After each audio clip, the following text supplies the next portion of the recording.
बिस्मिल्लाहिर्रहमानिर्रहीम। अस्सलामुअलैकुम dear students. आज का हमारा लेक्चर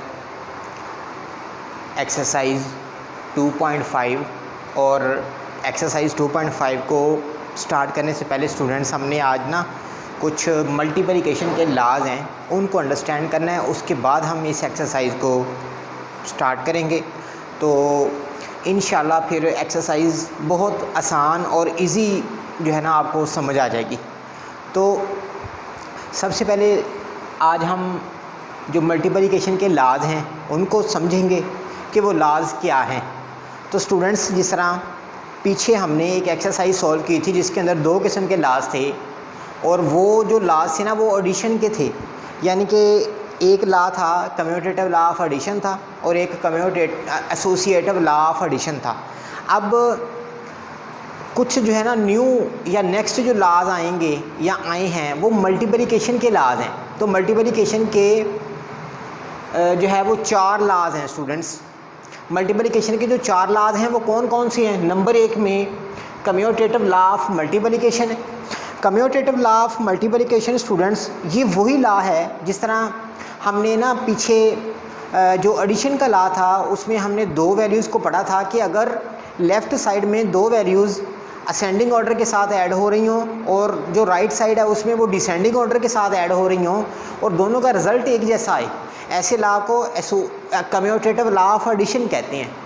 तो अब जो कम्यूटेटिव लॉ ऑफ मल्टीप्लिकेशन है इसमें फिर उसमें फ़र्क क्या है?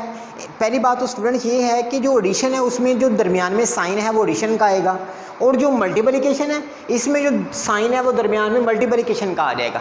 जिस तरह देखिए, अगर वैल्यू हमारे पास हो a multiply b is equal to b multiply a, या फिर हमारे पास इसका जो ऑर्डर है वो डिफरेंट हो जाए, यानी जो पहले था असेंडिंग ऑर्डर, ठीक है, लेफ़्ट साइड में असेंडिंग और राइट में डिसेंडिंग ऑर्डर था।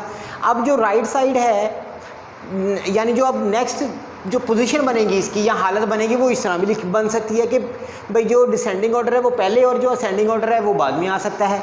अगर इस तरह की सिचुएशन या कंडीशन भी आ जाए तो दो वैल्यूज़ हों और वो दोनों वैल्यूज़ आपस में मल्टीप्लाई हो रही हों, लेफ़्ट साइड में भी वो सेम वैल्यूज़ हों और राइट साइड में भी सेम वैल्यूज़ हों, लेकिन उनकी जो ऑर्डर्स हैं लेफ़्ट साइड में अगर असेंडिंग है तो राइट में डिसेंडिंग, या फिर अगर लेफ़्ट में डिसेंडिंग है तो राइट में असेंडिंग ऑर्डर होगा, तो ऐसे लॉ को हम कहेंगे कम्यूटेटिव लॉ ऑफ मल्टीप्लिकेशन। तो इसी तरह स्टूडेंट्स हमने एसोसिएटिव लॉ ऑफ एडिशन पढ़ा था। एसोसिएटिव लॉ ऑफ एडिशन के अंदर जो तमाम की तमाम वैल्यूज़ थी उनकी पोजीशन के अंदर कोई किसी किस्म का चेंज नहीं आ रहा था। इसी तरह जो मल्टीप्लिकेशन का लॉ होगा इसके अंदर भी किसी भी किस्म का कोई चेंज नहीं आएगा।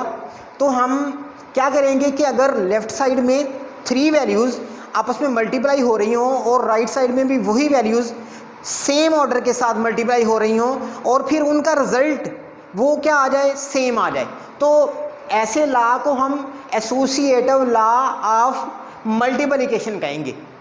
तो इसके बाद स्टूडेंट्स दो लॉज और हैं। अगर जिस तरह देखिए थर्ड लॉ में अगर a वैल्यू मल्टीप्लाई हो रही हो ब्रैकेट्स में दो ऐड होने वाली वैल्यूज़ के साथ और राइट साइड में इज़ इक्वल टू जो राइट साइड है उसमें जो फर्स्ट वैल्यू है पहले ब्रैकेट में जो फर्स्ट वैल्यू है उसके साथ मल्टीप्लाई हो और फिर इसी तरह प्लस आए दरमियान में और जो फर्स्ट वैल्यू है अगेन यानी वो सेकंड वैल्यू के साथ भी मल्टीप्लाई हो, तो ऐसे लॉ को हम कहेंगे distributive law of multiplication over addition. Distributive law of multiplication over addition कहेंगे। इसी तरह स्टूडेंट्स जो हमारे पास आज के लेक्चर के अंदर हमने जो चौथा लॉ पढ़ना है वो सेम लॉ है, बस सिर्फ यहाँ पे प्लस था तो अब यहाँ माइनस आ गया है, तो इसे हम कहेंगे distributive law of multiplication over subtraction कहेंगे इसको, क्योंकि इसमें सब्ट्रैक्शन का साइन आ गया। तो ये लिखेंगे हम a multiply into B minus C is equal to a जो है ना पहले b के साथ मल्टीप्लाई होगा, दरमियान में साइन माइनस का आ जाएगा, फिर इसी तरह a जो है वो सेम जो पिछली पोजीशन थी उसकी पोजीशन की तरह c के साथ मल्टीप्लाई होगा। तो इस तरह जो है वो a cross b minus a cross c हमारे पास जो है ना रिजल्ट आएगा। तो स्टूडेंट्स ये हैं दो लॉज और हैं, इन लॉज को हम डिस्ट्रीब्यूटिव लॉ ऑफ मल्टीप्लिकेशन अगर तो ऐड हो रहे हैं तो ओवर एडिशन, अगर माइनस हो रहे हैं तो इन्हें हम ओवर सब्ट्रैक्शन कहेंगे। तो इन लॉज को मद्देनज़र रखते हुए आज का हमारा लेक्चर है। तो आज के लेक्चर का बाकायदा आगाज़ करते हैं, जिसमें हम आज एक्सरसाइज 2.5 जो है स्टार्ट करेंगे। तो एक्सरसाइज 2.5 के पहले क्वेश्चन के अंदर हमें बताया जा रहा है कि फिल इन द बॉक्सेस। हमने जो खाली बॉक्सेस हैं, खाली खाने हैं, इनको पूर करना है with the help of laws of multiplication. जो मल्टीप्लिकेशन के लॉज हैं उनको इस्तेमाल करते हुए हमने इन बॉक्सेस को फिल करना है। इसी तरह देखिए स्टूडेंट्स, आज के लेक्चर का एक्सरसाइज 2.5 के क्वेश्चन नंबर 1 का पहला पार्ट, इसमें हमें दो वैल्यूज़ बताई जा रही हैं, जिसमें पहले बॉक्स मल्टीप्लाई 2 है इज इक्वल टू, फिर अगेन बॉक्स मल्टीप्लाई 4 है। तो यहाँ पे स्टूडेंट्स देखिए, अगर आप ना जो मल्टीप्लिकेशन का लॉ है, law of multiplication, commutative law of multiplication, अगर आप उसको ज़रा अपने ज़हन के अंदर रिमाइंड करें या उसको ज़रा रिवाइज़ करें कि A cross B is equal to B cross A, यानी इधर जो फर्स्ट मेंबर है वो इधर सेकंड मेंबर बन जाएगा। इसी तरह इधर जो फर्स्ट है वो इधर सेकंड बन जाएगा। तो हमने क्या करना है, 4 को जब सोल्यूशन निकालना है तो फर्स्ट वाले में ले आना है, और जो इसका सेकंड है वो इसका फर्स्ट बन जाएगा। तो देखिए 4 2 8 और 2 4 8 दोनों का जो रिजल्ट है वो एक जैसा आ रहा है। तो इसलिए यहाँ से ये बात साबित हो जाएगी कि ये जो है कम्यूटेटिव लॉ ऑफ मल्टीप्लिकेशन है। तो ये इसका सोल्यूशन है। इसी तरह आप आइए पार्ट नंबर 3 के अंदर। तो पार्ट नंबर 3 के अंदर हमें स्टूडेंट्स जो है वो 3 multiply into 9 minus 6 is equal to 3 multiply 9 minus 3 multiply box दिया गया है। ठीक है जी। तो ये जो है क्या है, ये law associative law of multiplication over subtraction है ये, क्योंकि ये दो वैल्यूज़ ब्रैकेट में ना माइनस हो रही हैं। तो जब भी स्टूडेंट्स जो ब्रैकेट के अंदर वैल्यूज़ हैं वो माइनस होंगी तो तब जो है ना लॉ ऑफ सब्ट्रैक्शन, ठीक है, हम उसके मुताबिक इसको जो है वो सॉल्व आउट करेंगे। तो देखिए जब हम इसको सॉल्व करेंगे तो पहले 3 मल्टीप्लाई 9 माइनस 6, ये सेम वैल्यू नीचे जो है ना आ गई।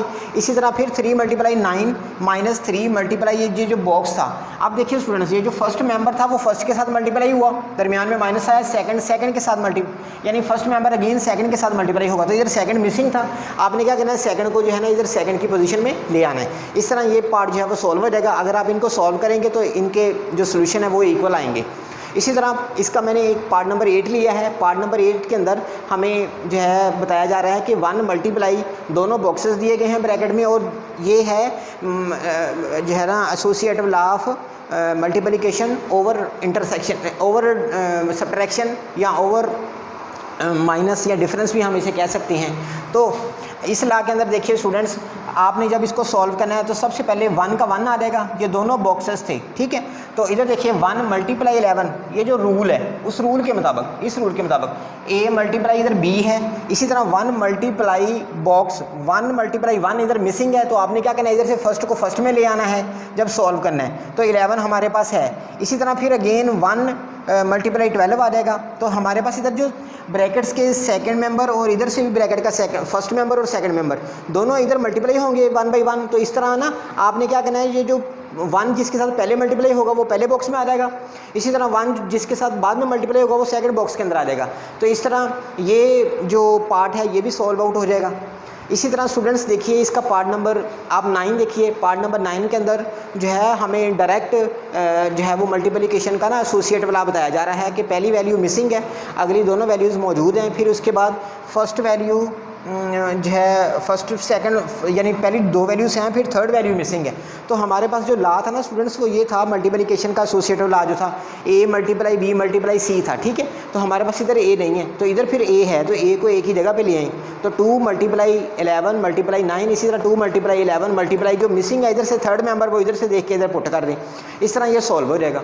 तो ये जो है ना क्या होगा, ये एसोसिएटिव लॉ ऑफ मल्टीप्लिकेशन होगा।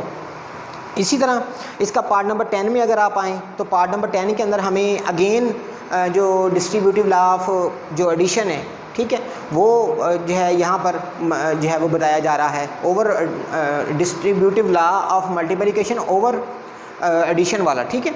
तो आपने सबसे पहले पता क्या करना है, 9 multiply box 9 multiply into box plus 4 है, तो इधर से हमारे पास फर्स्ट मेंबर नहीं है, तो इधर से फर्स्ट 5 है।